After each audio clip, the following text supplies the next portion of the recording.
अस्सलाम वालेकुम नाज़रीन, एक नई वीडियो के साथ मैं हूं आपका मेज़बान रज़ा अब्बास। बात करेंगे ईरान अमेरिका मुज़ाकरात के हवाले से। मुज़ाकरात का पहला मरहला हुआ और दोनों साइड के ऊपर फ़िरक़ैन की जानिब से कहा गया कि बड़ी तामीरी गुफ्तगू हुई है, लिहाजा दूसरे मरहले का भी इंतज़ार किया जाएगा। दूसरे मरहले के ऊपर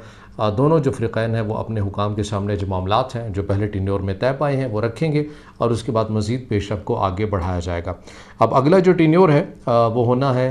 19 अप्रैल को। पहले ये होना था रोम में, ये डिसाइडेड था कि वहाँ पर दोनों ममालिक की मुलाकात होगी, बीच में सालसी का किरदार वहाँ की जो हुकूमत है वो अदा करेगी। मगर अब ये ख़बर आ रही है कि ये मुज़ाकरात का जो मामला है ये कैंसिल कर दिया गया है रोम के अंदर। अब ये दोबारा से ओमान के ही अंदर मुज़ाकरात होंगे और दोबारा से ओमान के जो वज़ीर ख़ारजा हैं वो सालसी का किरदार अदा करेंगे। आपको मालूम ही है कि इससे पहले जो हमने वीडियो बनाई थी उसके अंदर बताया था कि मुज़ाकरात का तरीक़ाकार क्या है, पैटर्न कैसे चल रहा है कि एक कमरे में ईरानी वफ़द बैठता है, दूसरे रूम में जो है वो अमरीकी वफ़द बैठता है और जब एक साइड के ऊपर ओमानी वज़ीर ख़ारजा आते हैं, ईरानी वफ़द के रूम में आते हैं, उनसे पैगाम लेते हैं, फिर वो अमरीकी वफ़द के पास जाते हैं दूसरे रूम में, वहाँ से पैगाम लेते हैं और फिर इस तरह पैगाम रसानी का काम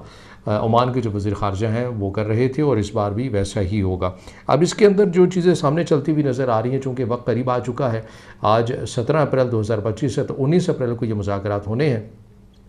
उससे पहले ट्रंप की जानिब से एक हंगामी इजलास जो है वो सिचुएशन रूम में वाशिंगटन में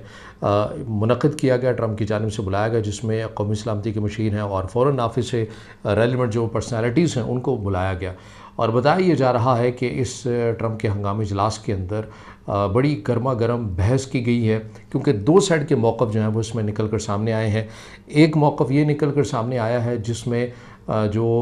ट्रंप के नुमाइंदा ख़ुसूसी हैं स्टीव विटकॉफ़, जो कि इन तमाम मुज़ाकरात को जो है वो लीड करते हुए हमें नज़र आ रहे हैं और ईरान के साथ गुफ्तगू करते हुए नज़र आ रहे हैं, उनका और अमेरिका के जो नायब सदर हैं जेडी वेंस, उनका एक ही मौक़िफ़ है और वो ये है कि हमें ईरान के ऊपर जो है वो जो दबाव वाली पॉलिसी है उससे थोड़ा सा पीछे हमें हटना चाहिए और सिफारतकारी के ऊपर जोर देना चाहिए और हमें बदले में ईरान को कुछ फेवर्स भी करनी चाहिए, ताकि ईरान जो है वो जो उसके मैक्सिमम पॉइंट है जो कि अमेरिका के बकौल हैं कि वो एटमी क़ुव्वत हासिल कर सकता है, वो उससे पीछे हट जाए, बदले में हम उसे कुछ दे दें। अब दूसरी साइड का जो मौक़िफ़ है, जो अमेरिका के वज़ीर ख़ारजा हैं मार्को रूबियो और उनके साथ एक और जो शख्सियत हैं, वो ये समझते हैं कि हमें ऐसा नहीं करना चाहिए। यानी कि जो बात अमेरिकी नायब सदर कर रहे हैं और स्टीव विटकॉफ़ कर रहे हैं, वो कह रहे हैं हम इस मौक़िफ़ की नफ़ी करते हैं। हमें ये चाहिए कि अमेरिका को ये चाहिए कि ईरान के ऊपर जो मुसलसल दबाव वाली पॉलिसी है उसे हमें कंटिन्यू रखना चाहिए और इसी से हम नताइज जो हैं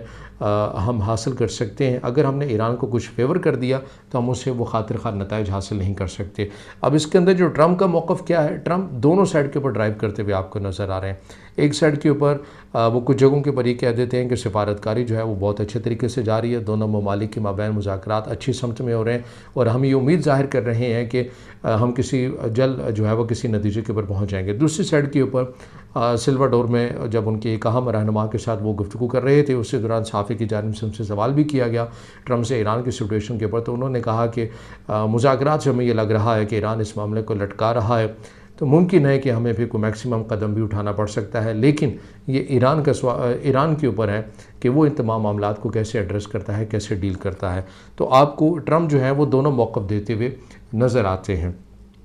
अब इसके अंदर जो हमने एक और जो ख़बर है उसको ज़िक्र करना है, कर्नल लॉरेंस जो कि अमेरिका के साबिक एक फ़ौजी ऑफिसर थे, ज़ाहिर है वो रिटायर हुए, सेक्रेटरी स्टेट के वो चीफ़ ऑफ स्टाफ भी रहे। वो हमेशा से जो है आप ये कह रहे हैं कि ट्रंप इंतज़ामिया के या इनकी हुकूमत के तर्ज़ तरीक़ के ऊपर वो हमेशा से नाक़िद रहे, मुखालिफ रहे, हत्ता कि जो बाइडेन इंतज़ामिया भी थी तो जब यूक्रेन और रशिया की जो जंग हुई उसके ऊपर भी उनका एक अलहदा मौक़िफ़ था, जो कि अमेरिका के या अमेरिका की इंतज़ामिया के उस तरह से मौक़िफ़ कभी नहीं रहा। वो तनक़ीद किया करते थे कि हमें जंगों वाली पॉलिसीज़ के ऊपर नहीं बढ़ना चाहिए, हमें पीछे हटना चाहिए। उन्होंने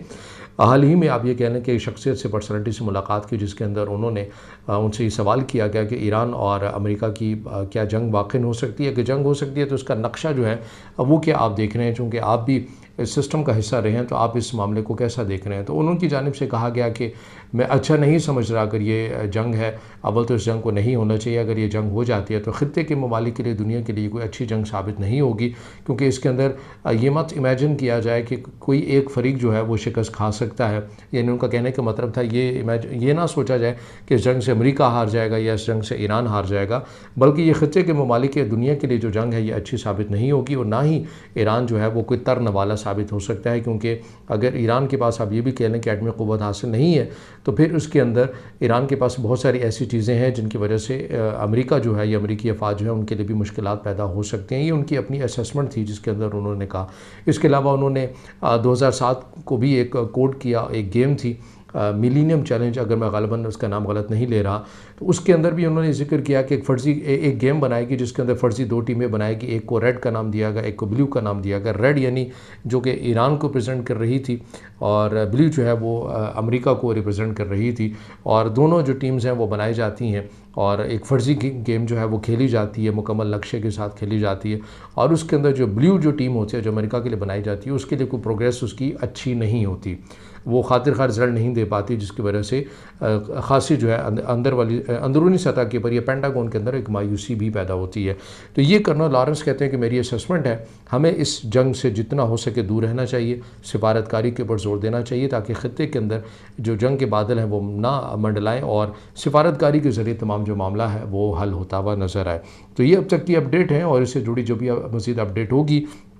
ग़ालिबन अब 19 अप्रैल को ही यकीनी तौर के ऊपर ओमान की सरज़मीन में एक बार फिर से दोबारा से ईरान और अमेरिका के दरमियान जो है इनडायरेक्टली मुज़ाकरात होंगे, और उसमें जो भी पेशरफ़्त आएगी हम आपको इसी प्लेटफॉर्म से आगाह भी करेंगे। अगर आप समझते हैं वीडियो आपके लिए मुफीद है तो इससे ज़रूर लाइक कीजिएगा, दूसरों के साथ शेयर भी कीजिएगा, कमेंट्स में ज़ाहिर ख्याल कीजिएगा, और चैनल को ज़्यादा से ज़्यादा सब्सक्राइब कीजिएगा।